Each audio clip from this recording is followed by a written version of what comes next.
right, so Seattle wins 6-4. Yeah, pretty high scoreline there. It's definitely giving PWHL after dark.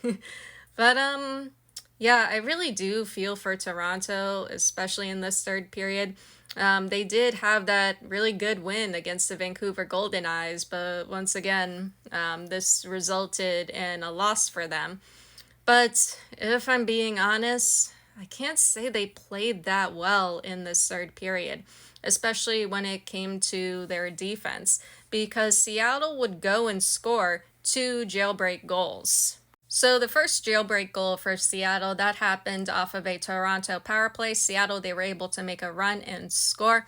Toronto's defense was kind of trailing behind Seattle on that run, which that's not a good thing.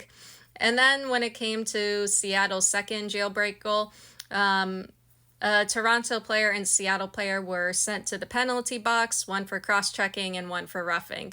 And that one, once again, Seattle was able to make a run. Toronto's defense kind of caught slacking, and Seattle was able to score, making it 5-3. And it was at that point I was just wondering, Toronto, did you just give up defensively? Because Toronto, they were still on the attack, but Reagan Kirk, she needed support back there. Toronto, they would eventually get their fourth goal, and I kind of thought Toronto was going to come back and get their fifth and maybe take it into overtime. But that didn't happen because I think Seattle, they got another run. It was almost like the same type of goal, too. Seattle, they made another run. Reagan Kirk, she tried to step up to her, but she couldn't, and Seattle scored, making it 6-4. And by then, it was already too late. But yeah, after that second jailbreak goal, and after that sixth Seattle goal, I just couldn't help but think when it came to Toronto, did you guys just give up defensively? Like, it's okay, I get it, but you can't just abandon your goalkeeper to do whatever it is she does, which is save shit. I was kind of hopeful for Toronto. They weren't doing like too bad in the first or second period.